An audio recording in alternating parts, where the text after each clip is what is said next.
হলে আগুনে ফেলবো। সাইয়েদনা ইব্রাহিম বলে জীবন যাবে কিন্তু ঈমান যাবে না। তার মানে আগুনের পরীক্ষায় পাস। চিল্লায় বলেন আগুনের পরীক্ষায় পরীক্ষা নাম্বার 2। একটার পর একটা পরীক্ষা নিতে আল্লাহ শুরু করলেন। আল্লাহ বললেন ইব্রাহিম যাও, কলিজার টুকরা সন্তানকে আর হাজারকে, আমরা ওনারা ডাকি বিবি হাজরা, আমরা কি ডাকি বাংলাদেশে, আসলে নাম কি হাজার, যাও তোমার স্ত্রী হাজারকে আর ইব্রাহিমকে মক্কার ধুধু প্রান্তরে ফেলে দিয়ে আসো। ওখানে মানুষ নাই, প্রাণী নাই, জনমানব শূন্য, দেখি আমার কদ্দুর ভালোবাসো। বলতে দেরি, টু শব্দ নাই, মরুভূমিতে ফেলে দিয়ে আসলেন। তার মানে পরীক্ষা নাম্বার 2 তেও, কথা বলেন 2 তেও। পরীক্ষা নাম্বার 3, আল্লাহ বললেন ইব্রাহিম দেখি তোমার হৃদয়ে আমার জায়গা কতটুকু, যাও কলিজার টুকরা সন্তান ইসমাইলের গলার মধ্যে তলোয়ার লাগাও। সাইয়েদনা ইব্রাহিম বিয়ে করার পর থেকে আল্লাহর কাছে চাইতে চাইতে শেষ, মাগা সন্তান হয় না। ওনার প্রথম সন্তানটা হয়েছিল সাইয়েদনা ইসমাইল যখন জন্মগ্রহণ করেছে, ইব্রাহিমের বয়স ছিল 86 বছর। সুবহানাল্লাহ কইতে মনে চায় না? এই এলাকায় আসেনি 86 বছর বয়সে সন্তান হয়েছে? হ্যাঁ, এরকম শক্তিশালী পুরুষ কেউ আছে? 86 বছর বয়সে তো হাঁটতেই পারে না। কথা কও।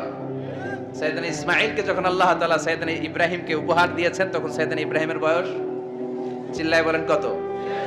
86 বছর বয়সে যে কলিজার টুকরা সন্তানটাকে হাতে পেলেন, চাঁদের মতো সুন্দর ছেলে। আল্লাহ বললেন দেখি আমার হৃদয়ে তোমার জায়গা কতটুকু, ইসমাইলরে জবাই করো। বলতে দেরি, ছুরি লাগাতে দেরি হয় না। তার মানে এই পরীক্ষায়ও পাস। একটার পর একটা আল্লাহ পরীক্ষা নিয়েছেন, একটার পর একটা পরীক্ষা। আগুনের পরীক্ষায় পাস, ফ্যামিলি বিসর্জন দাও পাস, কলিজার টুকরা সন্তানের গলায় ছড়ি লাগাও পাস।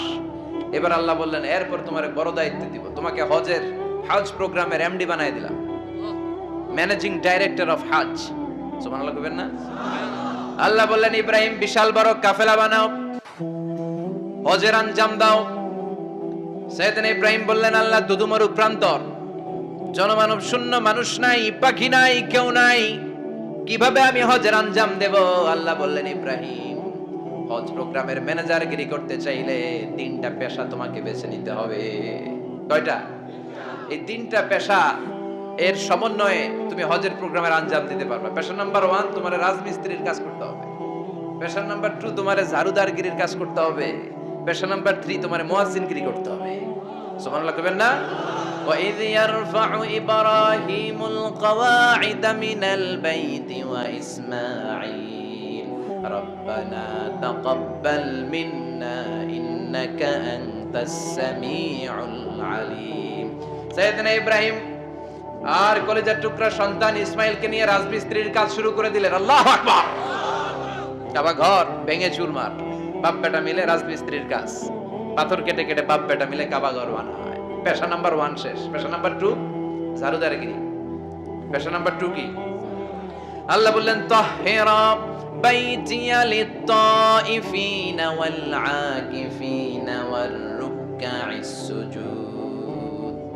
মসজিদেরি ঝাড়ু বারদার হোক আমারে হাতে, শোনো আমারে মুনাজাত, শোনো শোনো ইয়া ইলাহি আমারে মুনাজাত, শোনো আমারে মুনাজাত। পড়েন আমিন।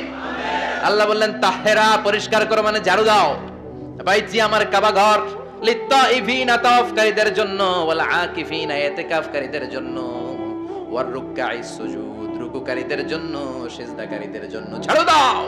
বাপ বেটার রাজমিস্ত্রিগিরি শেষ, এবার ঝাড়ুদারগিরি শুরু। সুবহানাল্লাহ বলেন। এরপর আল্লাহ বললেন 3 নম্বরে মুয়াজ্জিনগিরির কাজ করো। ওয়াআযিন ফিন নাসি বিল হজ্জি ইয়াতুকা রিজালাও ওয়া আলা কুল্লি দামিরি ইয়াতিনা মিন কুল্লি ফাজ্জিন আমিক। ঘর বানিয়েছেন, এই ঘরে তোমরা হজ করতে আসো। সাইয়েদনা ইব্রাহিম বললেন আল্লাহ আমি আর আমার পোলা ছাড়া কেউ নাই। কেউ আছে? মানুষ নাই, আপনারা কেউ নাই, আমি কার সামনে আযান দেব? আমি কার সামনে ঘোষণা দেব? আল্লাহ মানুষ নাই, প্রাণী নাই, পাখি নাই, দৃশ্যমান কিছু নাই, কোথায় আমি ঘোষণা দেব? আল্লাহ বললেন দাঁড়াও, দাঁড়িয়ে তুমি আজান দাও, ঘোষণা দাও। তোমার এই আজানের আওয়াজটা গোটা বিশ্বের সব মানুষের কানের ভেতরে আমি আল্লাহ পৌঁছে দেব। আযিন ফিন নাস বিল হজ, হজের আজান দাও। উনি আজান দিলেন আইয়ুহান নাস ইত্তাখাযাল্লাহু বাইতান ফাহুজ্জু, আল্লাহ একটা ঘর বানিয়েছে, যাদের সামর্থ্য আছে হজে আসো। সুবহানাল্লাহ পড়ে। তৎকালীন সময়ে গোটা বিশ্বে যারা ছিল সবার কানের ভেতরে এই ঘোষণাটা, মানে এই আযানটা পৌঁছে দিয়েছে কে? আমরা তখন ছিলাম পৃথিবীতে? কই ছিলাম? ফি আলামিল আরওয়াহ, রূহের জগতে। রূহের জগতেও আল্লাহ তাআলা আমাদের কানে পৌঁছে দিয়েছেন। রূহের জগতে থেকে এই আযান শুনে আমরা যারা লাব্বাইক বলার সুযোগ পেয়েছি, তাদেরকে এই দুনিয়াতে হজের নসিব আল্লাহ করে দিবেন। তার মানে হজ প্রোগ্রামের ম্যানেজার, সুবহানাল্লাহ পড়ে। পরীক্ষা কারে কয়? কত প্রকার কি কি। হজ প্রোগ্রামের ম্যানেজার বানাইলেন, ম্যানেজিং ডাইরেক্টর, মহাব্যবস্থাপক। হজের আঞ্জাম দাও, আর হজের আঞ্জাম দিতে যে তোমাকে প্রথমে রাজমিস্ত্রির কাজ করা লাগবে, পাস। ঝাড়ুদার গিরির কাজ করা লাগবে, পাস। আল্লাহর নবী উলুল আজমি মিনার রাসূল মসজিদ ঝাড়ু দেয় না, আমরা মসজিদ পরিষ্কার করতে চাই না, আছে না নাই? বালু দেখলেই মুয়াজ্জিনের গালি, কথা কন। মসজিদে ময়লা দেখলেই খাদেমের 14 গোষ্ঠী উদ্ধার করে ছাড়ে, আর নিজে পশ্চিম দিকে পড়ে আসারও খায় না, আছে না নাই? মসজিদ ঝাড়ু দেয়া শুধু মুয়াজ্জিনের কাজ, খাদেমদারের কাজ। মসজিদ পরিষ্কার রাখা আমাদের সবার কাজ, চিল্লায় এখন ঠিক কিনা? যাদের অন্তরে জ্বালা যন্ত্রণা, যাদের দোয়া কবুল হয় না, আপনি মসজিদ ঝাড়ু দিয়ে দেখেন, মুহূর্তে দোয়া কবুল হয়ে যাবে। অন্তরের জ্বালা যন্ত্রণা দূর হয়ে যাবে, অন্তরের অহংকার নিমেষে কেটে যাবে। তার মানে আল্লাহ বললেন রাজমিস্ত্রি হও, সেটাও হলেন। ঝাড়ুদার হও, সেটাও হলেন। আযান দাও, সেটাও হলেন। তার মানে হজের যে পরীক্ষা নিলেন, এটাতেও কথা কন, শুনতেছেন? 4টা ভয়ঙ্কর পরীক্ষা নিলেন, 4টাতে পাস। পরীক্ষা নাম্বার 5। আল্লাহ বললেন ইব্রাহিম বয়স কত? সাইয়েদনা ইব্রাহিম বললেন 80 বছর। আল্লাহ বললেন নিজ হাতে নিজের সুন্নাতে খাতনা সেরে দাও। সহিহ বুখারীর বর্ণনা, ইখতাতানা সাইয়েদনা ইব্রাহিম আলাইহিস সালাম ওয়া হুয়া ইবনু 80 সানা বিল কাদুম। বুখারীর বর্ণনা, 80 বছর বয়সে কুঠার দিয়ে লজ্জাস্থানের সামনের চামড়াটা কেটে নিজ হাতে নিজের সুন্নাতে খাতনা সেরেছেন। এমনি এমনি আল্লাহর প্রিয় হন নাই, এমনি এমনি গোটা বিশ্বের মানুষদের লিডার হন নাই। পরীক্ষার পর পরীক্ষা দিয়ে তিনি আল্লাহর সম্মানের চেয়ারে আসীন হয়েছেন, চিল্লায় বলেন ঠিক কিনা? এজন্য আল্লাহ বললেন ওয়া ইয বিতালা ইব্রাহিম রাব্বুহু বিকালিমাতিন ফাআতাম্মাহুন্না ক্বালা ইন্নী জাঈলুকা লিন-নাসি ইমামা। ও নবী, স্মরণ করুন সেই সময়ের কথা যখন আমি আমার খলিল ইব্রাহিমকে অনেকগুলো পরীক্ষা নিয়েছিলাম, আর প্রতিটি পরীক্ষায় আমার খলিল সফলতার সাথে উত্তীর্ণ হয়েছিল। ফলাফল স্বরূপ আমি ইব্রাহিমকে জানিয়ে দিলাম, যাও ইব্রাহিম, গোটা বিশ্বের মানুষের জন্য তোমার নেতা বানাইয়া দিলাম। তিনি আমাদের নেতা, leader of the all human being on earth. পৃথিবীতে যারা আছে সবার নেতা, চিল্লায় এখন ঠিক কিনা? এত বরকতের মানুষ, এত বরকতের ফ্যামিলি, ওনার ফ্যামিলি যেখানে তাকিয়েছে ওইখানে বরকত, যেখানে পা লেগেছে ওইটা বরকত। যেই মাটিতে হাত দিয়েছে মাটিটারে সোনা বানিয়ে দিয়েছে কে? আল্লাহ। সাইয়েদনা ইব্রাহিমের পা লেগেছিল একটা পাথরে, ওই পাথরটারে মুসল্লা বানিয়ে দিল কে? ওয়াত্তাখিযু মিন মাকামি ইব্রাহিম মুসাল্লা। আল্লাহ বললেন ইব্রাহিমের দাঁড়ানোর জায়গার পাথরটারে তোমরা মুসল্লা বানিয়ে নাও। হজ করছেন কারা কারা দেখি? অথবা উমরা? আরো বাড়ছে উমরা করতে, মাশাআল্লাহ। যাদের হাত ওঠে নাই এরাও যেন আল্লাহ অতি শীঘ্রই হজ করতে পারে, উমরা করতে পারে। আরে কি বরকতের জায়গা, আল্লাহ বারবার নসিব করো তুমি। কি বরকতের জায়গা, প্রতিদিন 120টা রহমত নাজিল হয় এই কাবা ঘরকে কেন্দ্র করে। 60 লিত-তাইফিন, 60টা রহমত যারা খালি তাওয়াফ করে। এই তাওয়াফের ইবাদতটা ওই জায়গা ছাড়া পৃথিবীর কোথাও করা যায়? কথা বলেন। এজন্য 60টা রহমত যারা তাইফিন তাওয়াফ করে। 40 লিল মুসাল্লিন, আর 40টা রহমত যারা কাবা ঘরে নামাজ পড়ে। 40 আর 60 100, বাকি রইল কয়টা? ওয়াল 20 লিন-নাযিরিনা ইলাল কাবা। বাকি 20টা যারা তাওয়াফও করে না, সালাতও পড়ে না, খালি কাবা ঘরের দিকে তাকায় থাকে। কাবা ঘরের দিকে ফেল করে তাকায় থাকলো, আমলনামায় 20টা রহমত নাজিল করে কে? আল্লাহ। এত বরকতের ফ্যামিলি। সাইয়েদনা ইব্রাহিম সন্তান হলো ইসমাঈল, স্ত্রীর নাম হাজার। 3 জনের ফ্যামিলি, চিল্লায় বলেন কয়জন? এই 3 জনের ফ্যামিলির এত বরকত, যেই জায়গায় হাত লেগেছে জায়গাটারে বরকতময় করেছে কে? যেখানে পা লেগেছে বরকত দিয়ে ভরে দিয়েছে কে? সাইয়েদনা ইব্রাহিম রাজমিস্ত্রিগিরি যখন করতেছিলেন, বানাতে বানাতে আর নাগাল পায় না। আল্লাহ বলে এই পাথরটার উপরে দাঁড়াও। উনি দাঁড়ালেন, এবার যতটুকু উপরে ওঠা লাগে পাথরটা অটোমেটিক্যালি উপরে উঠে যায়, যতটুকু নামা লাগে অটোমেটিক্যালি নিচে নেমে যায়। পৃথিবীর কোন পাথরে আপনি ইচ্ছা মতো লাথি মারলে এখানে পায়ের দাগ পড়বে? সাইয়েদনা ইব্রাহিম ওখানে দাঁড়ানোর সাথে সাথে উনার ফুটপ্রিন্ট পাথরের মধ্যে লেগে যায়। কাবা ঘরের পাশে গোটা বিশ্বের মানুষের কাছে চিরম্লান করার জন্য, চিরস্মরণীয় করে রাখার জন্য কাবা ঘরের পাশে আল্লাহ এই পাথরটার স্থান দিয়েছেন। মাকাম ইব্রাহিম, বিশ্বনবী তাওয়াফ করার পরেই ওই জায়গায় 2 রাকাত নামাজ পড়তেন। আপনারাও যারা হজ উমরা করবেন, তাওয়াফ করার পরেই মাকাম ইব্রাহিমে 2 রাকাত সালাত পড়া সুন্নাত। তার মানে পা লাগছে, ওইটা হয়ে গেছে আমগো মুসাল্লা। সাইয়েদনা ইব্রাহিমের পা যেখানে লাগছে ওটা আমাদের কি? সুবহানাল্লাহ কইবেন না? আর ওনার ছেলের পা যে জায়গায় লাগছে ওটা হয়ে গেছে জমজমের কুয়া। ছোট্ট বাচ্চা ইসমাইলকে রেখে দিয়ে আমরা যারা বলি বিবি হাজেরা, আসলে হাদিসের ভাষায় হাজার, তিনি সাফা পাহাড় থেকে মারওয়া পাহাড়ে দিলেন দৌড়। কোথায় পানি? পানি নাই। মরুভূমির বালির মধ্যে সূর্যের তাপ যখন পড়ে যায়, মরিচিকার মতো ঝলসানির একটা দৃশ্য ভেসে ওঠে, মনে হয় সাগরের পানি আসলে পানি নাকি। তিনি সাফায় যায়, যে দেখে পানি নাই। মারওয়াতে যায়, যে দেখে পানি নাই। পানির সন্ধানে হাজার আলাইহিস সালাম 7 বার 2 পাহাড়ের মাঝখানে দৌড়াদৌড়ি করলেন। ওই পাহাড়ের মাঝখানে এই মহিলার পায়ের ছাপ লেগে গেল। এই দৌড়াদৌড়িটা আরশের উপর থেকে আল্লাহ এত সুন্দর উপভোগ করেছেন। আল্লাহর কাছে এই মহিলার দৌড়াদৌড়িটা এত ভালো লেগেছে, কিয়ামত পর্যন্ত সব হাজীদের জন্য এই জায়গায় দৌড়াদৌড়িটা আল্লাহ ওয়াজিব করে দিয়েছে। এই জায়গায় দৌড়াদৌড়ি না করলে হজ হবে না, উমরা হবে না। এই দৌড়াদৌড়িটা, মহিলাটার স্যাক্রিফাইস, হৃদয়ের আবেগ আর ভালোবাসাটা আল্লাহর কাছে এত পছন্দনীয় হয়েছে, কিয়ামত পর্যন্ত আল্লাহ চান সবাই দৌড়াবে, আমি উপর থেকে দেখব। ওয়াজিব করে দিলেন। যার পা যেই জায়গায় লাগছে খালি বরকত। হঠাৎ কলকল কলকল আওয়াজ শুনতে পেলেন। সাফা মারওয়া থেকে দৌড়ে আসলেন কাবার কাছে। এসে দেখলেন ফেলে রাখা দুধের বাচ্চা ইসমাইলের পায়ের ধাক্কায় জমিন থেকে পানি বের হতে শুরু করেছে। কলকল কলকল আওয়াজ। ওনারা আরবি ভাষা জানতেন না। সাইয়েদনা ইব্রাহিম, ইসমাইল, হাজার এরা সুরিয়ানি ভাষার মানুষ ছিলেন। সুরিয়ানি ভাষায় উনি বসে পানি যাতে মরুভূমির বালুতে লেগে শুকিয়ে না যায়, বালু দিয়ে বাঁধ দিতেছে। আমরা বাঁধ দেই না পানি আটকানোর জন্য? দেখেন নাই মনে হয়? দেখেন নাই? পানি আটকানোর জন্য বাঁধ দেই আমরা। হাজার এসে বালু দিয়ে বাঁধ দিতেছে নিজে নিজে, আর নিজের সুরিয়ানি ভাষায় বলতেছে জাম জাম, মানে থাম থাম, পানি যাইস না তুই। জাম মানে কেফ কেফ, স্টপ স্টপ, থাম থাম, আরে পানি চলে যাস না, থাম থাম। ওনার মুখ নিঃসৃত এই জাম জাম শব্দ দুইটা আল্লাহ এত পছন্দ হয়েছে, কিয়ামত পর্যন্ত আল্লাহ এই কুয়ার নাম জামজামের কুয়া করে দিয়েছে। বরকত আর বরকত। ছেলেকে মিনার প্রান্তরে রেখে জবাইয়ের দৃশ্যটা আল্লাহর ভালো লেগেছে। কিয়ামত পর্যন্ত ঈদুল আজহাতে সবাই আমরা প্রাণী শুইয়ে এরকম জবাই করব, এটা আল্লাহ ওয়াজিব করে দিয়েছে। যার মানে এমন ফ্যামিলি খালি বরকত আর বরকত। আর আল্লাহ বললেন এই ফ্যামিলিতে আমি কিতাবও দিয়েছি, নবুয়তও দিয়েছি। ওয়াজআলনা ফি যুররিয়াতিহিন নুবুওয়াতা ওয়াল কিতাব। সাইয়েদনা ইব্রাহিমের ফ্যামিলির ভেতরে আমি নবুয়ত দিয়েছি, কিতাব দিয়েছি। এই পৃথিবীতে যত নবীর নাম আপনি বলবেন সবগুলো সাইয়েদনা ইব্রাহিমের নাতিপুতি। লক্ষাধিক নবী পৃথিবীতে, 5-7 জন ছাড়া। কয়জন ছাড়া? উপরের 5-7 জন ছাড়া যত নবী আপনি নাম বলতে পারবেন, যাদের নাম জানি কিংবা জানি না, সব সাইয়েদনা ইব্রাহিমের বংশধর, ওনার নাতিপুতি। ওনার আল্লাহ 86 বছর বয়সে দিলেন সাইয়েদনা ইসমাইল আলাইহিস সালামকে। ওনার বয়স যখন 100 তখন দিলেন সাইয়েদনা ইসহাক আলাইহিস সালামকে। তাহলে ওনার প্রথম ছেলের নাম? দ্বিতীয় ছেলে আওয়াজ করে বলেন, প্রথমটা, দ্বিতীয়টা ইসহাক। দুর্ভাগ্যজনক হলেও সত্য, ইসমাইলের চেনে কোনো নবী আল্লাহ দেন নাই, কোনো নবী নাই। সব নবী এই চেনে হাজার হাজার লক্ষাধিক নবী খালি ইসহাকের বংশে নামে। এই বংশে কোনো নবী নাই। আর এই বংশের নবীরা প্রজন্মের পর প্রজন্ম একে অপরকে বলে যায়, সব শেষে কিন্তু একজন নবী আসবে, ওইটা হবে শ্রেষ্ঠ নবী, বিশ্ব নবী। ঠিক কি না?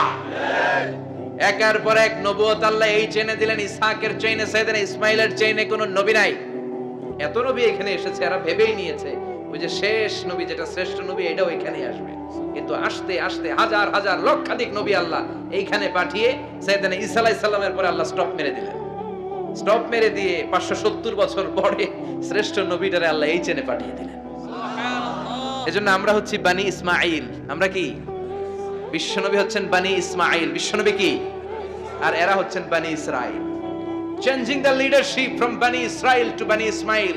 এজন্য অহংকারীদের পরিণাম শুভ হয় না।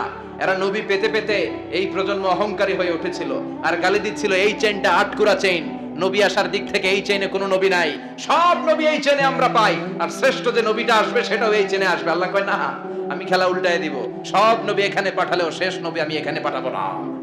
শেষ নবী আল্লাহ তাআলা সাইয়েদনা ইসমাইলের চেনে পাঠিয়ে দিয়েছেন। চিৎকার করে পড়েন আল্লাহু আকবার। পৃথিবীর সর্বশ্রেষ্ঠ তিনটা ধর্ম, ইহুদিবাদ, খ্রিস্টবাদ আর ইসলাম, এই তিন ধর্মের উৎপত্তি হয়েছে সাইয়েদনা ইব্রাহিম থেকে। এজন্য এই তিনটা ধর্মকে একসাথে বলে অ্যাব্রাহামেটিক ফেইথ, কম্পারেটিভ রিলিজিয়ন। তুলনামূলক ধর্মতত্ত্ব নিয়ে যাদের পড়াশোনা আছে তারা জানবেন এই তিনটা ধর্মই আল্লাহর দেয়া, কিন্তু ইহুদিবাদ আর খ্রিস্টবাদ আল্লাহর দেয়া শরীয়তের উপর চলতে পারে নাই, শুধু চলতে পেরেছে ইসলাম। চিল্লা এখন ঠিক কিনা? এই জন্য প্রতি নামাজে আমরা বলি গায়রিল মাগদুবি আলাইহিম ওয়ালাদ-দাল্লিন। ও আল্লাহ, যারা মাগদুব মানে ইহুদিরা, তাদের পথে আমরা হাঁটতে চাই না। আবার যারা দল্লিন পথভ্রষ্ট খ্রিস্টানদের পথেও আমরা হাঁটতে চাই না। আমরা হাঁটতে চাই ইসলামের পথে, ঠিক কিনা? আমরা যদি হাঁটতে যেয়ে পথ ভুলে যাই, পথ দেখিয়ে দেয় কে? আমি যদি কোনোদিন পথ ভুলে যাই, হাতছানি দিয়ে কাছে নিও, মমতার বন্ধনে আমায় বেঁধে সব ভুল ক্ষমা করে দিও। চিল্লায় পড়েন আমিন। আল্লাহ বললেন ওয়াজআলনা ফি যুররিয়াতিহিন নুবুওয়াতা ওয়াল কিতাব। আমি সাইয়েদনা ইব্রাহিমের বংশের মধ্যে নবুয়ত দিয়েছি, কিতাবও দিয়েছি। সাইয়েদনা ইব্রাহিম আলাইহিস সালামের উপর কিতাব আছে না নাই? কি নাম কিতাবের? সুহুফে ইব্রাহিম। কোরআনে নাই? আছে না নাই? ইন্না হাযা লাফিস সুহুফিল উলা সুহুফি ইব্রাহিম ওয়া মূসা। সুবহানাল্লাহ পড়ে। অনেকে আল্লাহ কিতাব দিয়েছে, নবুয়ত দিয়েছে, সব নবীদের বাবা বানিয়েছে। ওনার উপাধি হচ্ছে আবুল আম্বিয়া। আবার ওনার নামে আল্লাহর কোরআনের ভেতরে 114 সূরার একটা সূরা আছে না নাই? আছে। সূরাটার নাম সবাই কোন? আলিফ লাম রা। কিতাবুন আনজালনাহু ইলাইকা লিতুখরিজান নাসা মিনাল যুলুমাতি ইলান নূর। সুবহানাল্লাহ। সূরা ইব্রাহিম আলিফ লাম রা কিতাবুন আনজালনাহু ইলাইকা। ওই নবীর নামে কোরআনের ভিতরে সূরা দিয়েছে কে? আল্লাহ। আবার আল্লাহ বললেন গোলাম জেনে রাখো, উনি তোমাদেরকে মুসলমান নামকরণ করেছেন। তাই ইসলামে যারা অন্তর্ভুক্ত হবে সব মুসলমানদের পিতা আমি আল্লাহ তারা নির্বাচিত করেছি। মিল্লাত আবিকুম ইব্রাহিম হুয়া সাম্মাকুমুল মুসলিমিন। আওয়াজ করে বলেন মুসলিম জাতির পিতার নাম কি? আমাদের জাতির পিতা কেডা? সবাই কোন? মনে থাকবে না ভুল করবেন? ভুল করবেন? জাতির পিতা কে? চিল্লায় বলেন জাতির পিতা কে? মিল্লাত আবিকুম ইব্রাহিম ওয়া সাম্মাকুমুল মুসলিমিন, যিনি তোমাদেরকে মুসলমান বলে অভিহিত করেছেন। আবার আল্লাহ বললেন ইব্রাহিম সবাইরে তুমি মুসলমান নাম রাখলে, তুমি মুসলমান হও। আসলিম ক্বালা আসলামতু লিরাব্বিল আলামিন। বলতে দেরি, কালিমা পড়ে মুসলমান হতে দেরি নাই। চিল্লায় পড়েন আল্লাহু আকবার। আবার আল্লাহ বলে আমার নবী ইব্রাহিম এমন নবী, এই নবীর মতো বিনয়ী নবী নাই। ইন্না ইব্রাহিম লাহালিমুন আওয়াহুম মুনীব।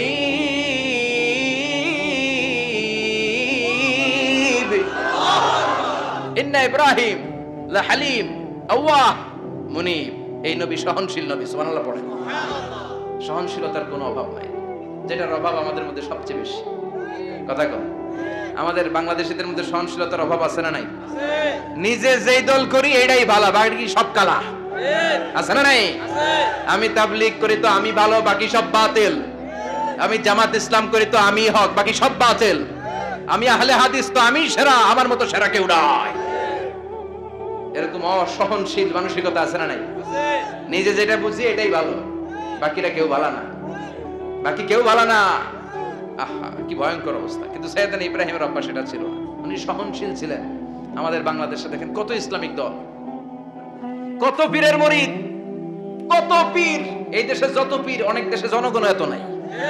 কথা কন। এত পীর এই দেশে, অনেক দেশের জনসংখ্যাও এত না। এক ইসলাম, এক কোরআন, এক নবী, তারপরে গুতাগুতি আছে না নাই? আছে। কেউ কাউরে দেখতে পারে না, ঠেলাঠেলি। হ্যাঁ, এক কাফের, তুই কাফের, তোর নানা কাফের, তোর 14 গোষ্ঠী কাফের, তোর পিসাব কাফের। আছে না নাই? আছে। কয় আমার পিসাব কাফের হলে তোর পিসাবের 14 গোষ্ঠী কাফের। ওই কাফের মরলে যেখানে কবর দেয়া হবে, ওই কবরের উপরে যে ঘাস উঠবে, ওই ঘাস যে গরু খাবে, ওই গরুর দুধ যে খাবে, ওইটাও কাফের। কথা কর। আছে না নাই? কেউ কারো ভালো সহ্য করতে পারে না। একজন বলছিল ভাই এই বাংলাদেশের জাতীয় খেলা হাডুডু হইলো কেন? আমাদের জাতীয় খেলার নাম কথা কর। দেখছেন একটা সামনে যাইতে চাইলে বাকি সবাই ঠ্যাং ধরে নিচের দিকে নামে, আছে না নাই? সামনে যেতেই দিবে না, ভালো কাজ করতেই দিবে না, কারো ভালোটা কেউ সহ্য করে না। উপরের দিকে উঠতে চাইলে ঠ্যাং ধরে ওইটারে নামায়। এজন্য আমাদের জাতীয় খেলা হাডুডু। কথা বলেন। আল্লাহ বললেন সাইয়েদনা ইব্রাহিমের চরিত্র কিন্তু এমন ছিল না। ইন্না ইব্রাহিম আলা হালিমুন আওয়াহুম মুনিব। আমার ইব্রাহিম ছিল সহনশীল। আল্লাহু আকবার। আমাদের বাংলাদেশীদের এখন সবচেয়ে বেশি দরকার এটা, সহনশীলতা। আমরা অযাচিত মন্তব্য করতে দ্বিধাবোধ করি না, কমেন্টস করতে দ্বিধাবোধ করি না। ফেসবুকে, ইউটিউবে কমেন্টস আছে না নাই? কার ব্যাপারে তুমি কমেন্টস করো, কি বিষয়ে কমেন্টস করো, ওই বিষয়ে আদৌ তোমার ধারণা আছে কিনা, পড়াশোনা আছে কিনা, তুমি ওইটাতে স্পেশালিস্ট কিনা, কোনো ধারণা, ইচ্ছে মতো কমেন্ট আছে না নাই? ইচ্ছে মতো মন্তব্য, একে অপরের প্রতি হিংসা, কোনো ভালোবাসা নাই, মহব্বত নাই। এক নবীর এক লা ইলাহার পতাকার তলে আমরা দাঁড়িয়ে, চিল্লায় বলেন ঠিক কিনা? তারপরে গুতাগুতি, কিলাকিলি, কেউ কাউরে দেখতে পারে না। আল্লাহ তুমি হেফাজত করো, আমাদের মধ্যে তুমি ঐক্য তৈরি করে দাও, হিংসা জিঘাংসা তুমি হৃদয় থেকে দূর করে দাও। আবার আল্লাহ বললেন ইন্না ইব্রাহিম কানা উম্মাতান ওয়াহিদা। আমার খলিল ইব্রাহিম শুধু সহনশীল নয়, আমার খলিল ইব্রাহিম একাই একটা উম্মত। এটা কথা হইলো, একা একটা উম্মত হতে পারে? আমরা সবাই উম্মত, কোটি কোটি মানুষ, ফলে বিশ্ব নবীর উম্মত, উম্মতে মুহাম্মাদী, ঠিক কিনা? একজন কি একটা উম্মত হতে পারে? আল্লাহ বলেন ইব্রাহিম এমন নবী, একাই একটা উম্মত। সুবহানাল্লাহ পড়ে। ইন্না ইব্রাহিম কানা উম্মাহ ওয়াহিদার, কারণ উনি যখন জমিনে ছিলেন একটা লোক আল্লাহর নাম নেয়ার মতো ছিল না, সব ছিল মুশরিক। উনি ছাড়া সব মুশরিক। উনি ছিলেন মুওয়াহহিদ, তাওহীদের পক্ষে। উনি ছাড়া পৃথিবীতে তখন যারা ছিল সব ছিল তাওহীদের বিপক্ষে, মানে মুশরিক। আল্লাহ বুঝাতে চাইলেন পুরো মুশরিক গোষ্ঠী একটা উম্মত, আমার ইব্রাহিম খলিল একাই আরেক উম্মত। ইন্না ইব্রাহিম কানা উম্মাতান ওয়াহিদা। সাইয়েদনা ইব্রাহিমের সময়কালে মুসলমান বলতে কেউ ছিল না, উনি একা ছাড়া। তার মানে গোটা বিশ্বের সব মুশরিক মিলে একা একটা উম্মত, সাইয়েদনা ইব্রাহিম নিজে নিজে একটা উম্মত। কি পরীক্ষা করে কিভাবে আল্লাহ ওনারে উত্তীর্ণ করেছেন, এজন্য খুশি হয়ে আল্লাহ ওনারে খালিল উপাধি দিয়েছেন। কথা কন, ওনার কিছু উপাধি আছে, একটা হচ্ছে সিদ্দিক। কি উপাধি? আমাদের অনেকের নাম আছে না? এদিকে আছে সিদ্দিক নামে কেউ? মাশাআল্লাহ আছে। তো সিদ্দিক মানে কি জানেন? হ্যাঁ, কথা কন। সত্যবাদী। শুধু সত্যবাদী না, সত্য প্রকাশে, সত্য গ্রহণে, সত্যের ব্যাপারে আপোষী, কোনো আপোষ করে না। চিল্লা এখন ঠিক কিনা? বিশ্বনবী মেরাজে গেলেন, মেরাজ থেকে ফিরে আসলেন। বিশ্বনবী বর্ণনা করলেন আমি বাইতুল মাকদাস দেখেছি মাঝরাতে, লক্ষাধিক নবীকে নিয়ে নামাজের ইমামতি করেছি, 7 আকাশ দেখেছি, আল্লাহর আরশ দেখেছি, আল্লাহর সাথে কথা বলেছি, আবার ফজরের আগেই মক্কায় ফিরে এসেছি। সবাইকে খাইছে মুহাম্মদের মাথার তার ছিঁড়েছে। নাউজুবিল্লাহ। আবু জাহেল, উতবা, সাইবা সবাই মিলে একটা সুযোগ পেল, বলল এতদিন আমরা আবু বকররে বুঝাইতে পারি না, আজকে মুহাম্মদ যে গামজাখুরি কথা বলে, এটা বললে আবু বকররে আমাদের দলে নিয়ে আসা যাবে। সবাই সাইয়েদনা আবু বকরের কাছে যায়, যে বলে আবু বকর জানো নাকি তোমার নবী নতুন কথা আমদানি করেছে? কি বলেছে আমার নবী? তোমার নবী বলে মাঝরাতে বাইতুল মাকদাস গিয়েছে। বাইতুল মাকদাসে তখন দ্রুতগামী ঘোড়া দিয়ে ছুটলেও যেতে লাগে 15 দিন। অ্যাবাউট টার্ন কাম ব্যাক, ফিরে আসতে আরো 15 দিন, মোট কয় দিন? 1 মাস। যেতে আসতে 1 মাস।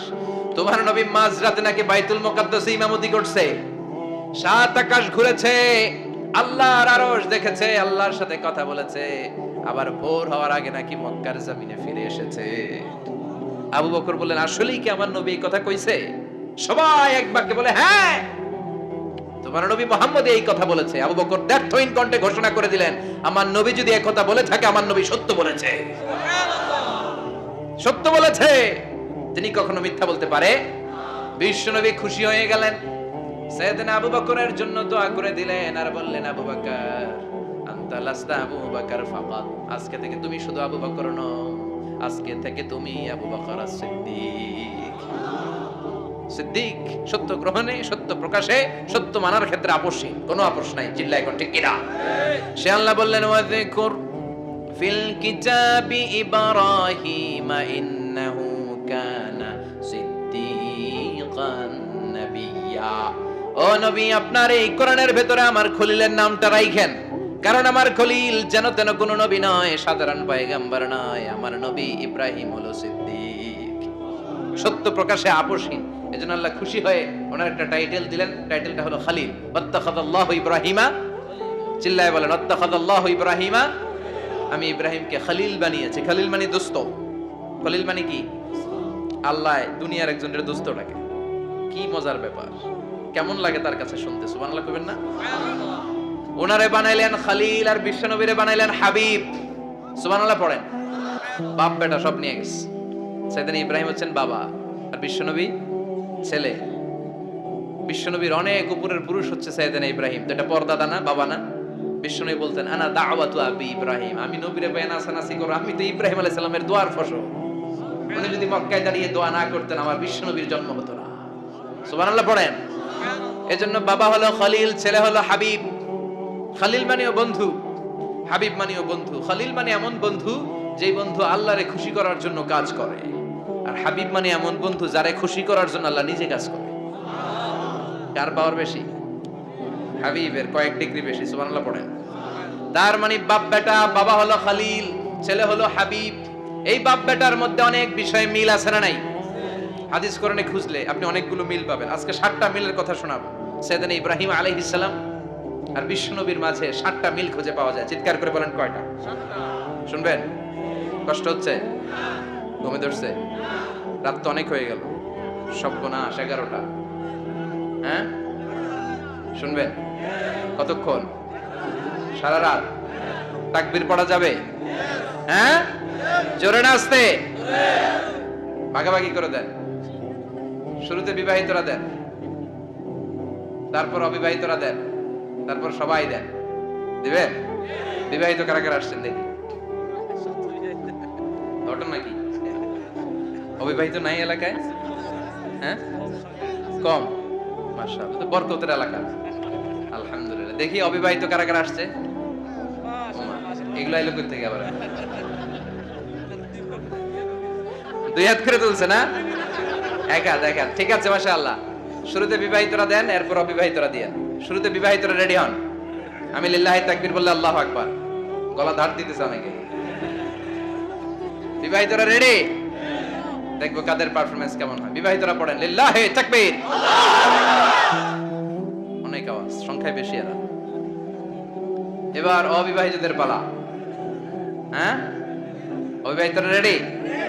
দেখি কি অবস্থা। এবার অবিবাহিতরা দাও লিল্লাহি তাকবীর।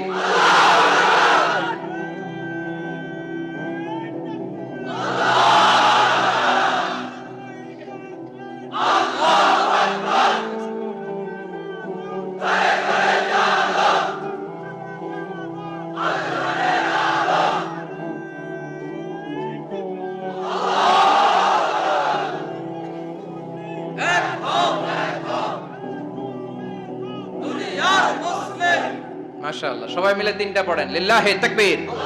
তাকবীর। ঘুমটুম আছে না গেছে? বাপ বেটার মধ্যে কয়টা মিল? চিল্লায় বলতে হবে কয়টা? 1 নাম্বার মিল হচ্ছে ফেস কাটিং এ মিল। সুবহানাল্লাহ। সাইয়েদনা ইব্রাহিম আর বিশ্বনবী চেহারা একরকম। বিশ্বনবী যখন মেরাজ রজনীতে আকাশে গেলেন, এক এক আসমানে এক এক নবীর সাথে দেখা, এক আসমানে সাইয়েদনা ইব্রাহিমের সাথে দেখা। মেরাজ শেষ করে যখন সাহাবীদের কাছে বর্ণনা করছেন কোন নবীর চেহারা দেখতে কিরকম, বিশ্বনবী বললেন আম্মা ইব্রাহিম, বুখারীর বর্ণনা, আম্মা ইব্রাহিম ফানজুরু ইলা সাহিবিকুম। আর ইব্রাহিম নবীর চেহারা কেমন জানতে চাও? জানতে হলে আমি বিশ্বনবীর দিকে তাকাও। আমার চেহারা দেখতে যেমন, আমার বাবা সাইয়েদনা ইব্রাহিমের চেহারা প্রায় হুবহু এরকম। তার মানে 1 নম্বরে কোন দিকে মিল? চেহারাতে মিল, ফেস কাটিং এ মিল। চিল্লায় কোন ঠিক কিনা? 2 নম্বরে উসওয়ায়ে হাসানা। 2 নবীর ক্ষেত্রে উসওয়ায়ে হাসানা শব্দ কোরআনে ব্যবহার করেছে কে? লাকাদ কানা লাকুম ফি রাসূলিল্লাহি উসওয়াতুন হাসানা। তোমাদের জন্য বিশ্বনবীর জীবনীর ভেতরে উত্তম আদর্শ আছে না নাই? আছে। আবার ইব্রাহিমের ক্ষেত্রে বললেন কাদ কানাত লাকুম উসওয়াতুন হাসানাতুন ফি ইব্রাহিম। বিশ্বনবীর জীবনীতে যেমনি তোমাদের জন্য আদর্শ, সাইয়েদনা ইব্রাহিমের জীবনীতেও। সুবহানাল্লাহ পড়ে। তার মানে বিশ্বনবীও মডেল, সাইয়েদনা ইব্রাহিম মডেল। অবস্থায় বিশ্বনবী বানিয়েছেন শৈশবকালে। পড়েন সুবহানাল্লাহ। বিশ্বনবীর বয়স মাত্র 10 বছর। কয় বছর? 10 বছর বয়স আমরা লুঙ্গিও পড়তাম না। কথা কন। ছোট বাচ্চারা অনেক সময় এই বয়সে লুঙ্গি খুলে ফেলায় না? গরমকাল আসলে লুঙ্গিগুলা সব খালের সামনে থুইয়া ডুবায়। চোখগুলা লাল করে এরপরে বাইরে আছে না নাই? কিন্তু বিশ্বনবী লুঙ্গি খোলেন না, লুঙ্গি পড়ে থাকে। কাবা ঘর নির্মাণের কাজ শুরু হলো, বিশ্বনবী পাথর টানতে শুরু করলেন। বিশ্বনবীর বয়সের 8-10 বছরের ছোট বাচ্চারা সবগুলা লুঙ্গি খুলে কাঁধে লইছে। সব বাচ্চারা লুঙ্গি খুলে কাঁধে নিয়েছে, আর ওই কাঁধের লুঙ্গির উপরে পাথর নিয়েছে যাতে ব্যথা না পায়। বুদ্ধি আছে। লুঙ্গি খুলে কাঁধে রেখেছে, কাঁধের উপরে পাথর রেখেছে। কিন্তু বিশ্বনবী, সবাই পাথর টানে একটা, বিশ্বনবী টানে দুইটা, কিন্তু বিশ্বনবী লুঙ্গি খোলে না। কি নবী ছিলেন, কি লাজুক ছিলেন। এখন আমাদের মধ্যে লাজুকতা নাই। বাবা ছেলে মেয়ে সব মিলে একসাথে হিন্দি সিরিয়াল দেখে, এরকম ফ্যামিলি আছে না নাই? লাজুকতা হারাতে পেরেছি। আল হায়াউ শু'বাতুম মিনাল ঈমান। লাজুকতা ঈমানের অঙ্গ। ইযা লাম তাস্তাহি ফাসনা মা শি'তা। যখন তোমার লজ্জা থাকবে না, তোর যা মন চায় তুই তাই করতে পারবি। লাজুকতা আমরা হারাতে বসেছি, কোনো ক্ষেত্রে আমাদের লাজুকতা নাই। বিশ্বনবী এত লাজুক ছিলেন, হালিমাতুস সাদিয়া বলে 5 বছর কুরাইশি মুহাম্মদকে আমি লালন পালন করলাম, একদিনও কাঁদতে দেখি নাই। ক্ষুধা লাগলেও কাঁদে না, ব্যথা পেলেও কাঁদে না। শুধু লজ্জাস্থানের জায়গা থেকে কাপড় সরে গেলে মুহাম্মদ চিৎকার দিয়ে ওঠে। সুবহানাল্লাহ, কি লাজুক ছিলেন। বিশ্বনবী পাথর টানে কিন্তু লুঙ্গি খোলে না। আশেপাশের বন্ধু বান্ধব সব লুঙ্গি খুলে টানতেছে। চাচা আবু তালেব দৃশ্যটা দেখলেন, কিরে সবাই লুঙ্গি খোলা, এটা লুঙ্গি ছাড়া কেন? এটার গায়ে তো লুঙ্গি আছে। বিশ্বনবী ডেকে বললেন, মুহাম্মদ লুঙ্গি খোলো। কি খোলো? সবাই খুলছে, তুমিও খোলো। তুমি কাঁধে ব্যথা পাবে, কাঁধে লুঙ্গি রেখে পাথর টানো। বিশ্বনবী বললেন, না আমি ব্যথা পাই না, আমি লুঙ্গি খুলবো না। চাচা বলল, আরে ছোট মানুষ, সমস্যা নাই, খোলো। গোছা ধরে টান দিবে, টান দেওয়ার আগে বিশ্বনবী বেহুশ হয়ে জমিনে পড়ে যায়। সুবহানাল্লাহ, লুঙ্গি খোলা আর হয় নাই। বিশ্বনবীর লজ্জাস্থানও কেউ দেখে নাই। আল্লাহু আকবার। তার মানে কাবা ঘর নির্মাণের দিক থেকে বাপ বেটার মধ্যে মিল আছে না নাই? সাইয়েদনা ইব্রাহিম কাবা বানালেন বয়স্ক অবস্থায়, বিশ্বনবী বানালেন শৈশবকালে। পড়েন সুবহানাল্লাহ। এরপর 6 নম্বরে মিল হলো, বাপ বেটা দুইজনেই ইসলামের কারণে, কোরআনের দাওয়াত দেওয়ার কারণে ঘর ছাড়া হয়েছে। সাইয়েদনা ইব্রাহিমও ঘর ছাড়া, বিশ্বনবীও। বিশ্বনবী ঘর ছাড়া হলেন, মক্কা থেকে গেলেন মদিনায়। কিন্তু সাইয়েদনা ইব্রাহিমের ঘর ছাড়াটা এত সহজ না। উনি জন্মেছিলেন ইরাকের বাবেল নগরীতে। বাবেল থেকে হিজরত করলেন ফিলিস্তিন, ফিলিস্তিন থেকে হিজরত করলেন মিশর, মিশর থেকে হিজরত করলেন মক্কা, মক্কা থেকে আবার ফিলিস্তিন, আবার বাবেল। আল্লাহু আকবার। মাইগ্রেশন, এটার বলে মাইগ্রেশন, হিজরত। নির্বাসিত হওয়া। কোরআনের পক্ষে যারা কথা বলে, ইসলামের পক্ষে যারা কথা বলে, নিজ এলাকায় থাকতে পারে না। এখনো এই নমুনা আছে না নাই? দোষ একটাই, কোরআনের কথা বলে। দোষ একটাই, হাদিসের কথা বলে। দোষ একটাই, ইসলামকে বিজয়ী শক্তি হিসেবে দেখতে চায়। এটাই অপরাধ। নিজ ঘরে থাকতে পারে না, নিজ ইউনিয়নে আসতে পারে না, নিজ থানায় ঢুকতে পারে না, নিজ জেলায় আসতে পারে না। আল্লাহ বলে, ওয়ালা তাহিনু ওয়ালা তাহজানু ওয়া আনতুমুল আ'লাউনা ইন কুনতুম মুমিনিন। ভয় পেও না, চিন্তা করো না, বিজয় তোমাদেরই হবে। যারা জালিম তাদের জন্য আমার পক্ষ থেকে সাহায্য আসে না। যারা মাজলুম, যাদের রক্ত জমিনে ঝরে, তাদেরকে জমিনের মালিকানা তুলে দেয় কে?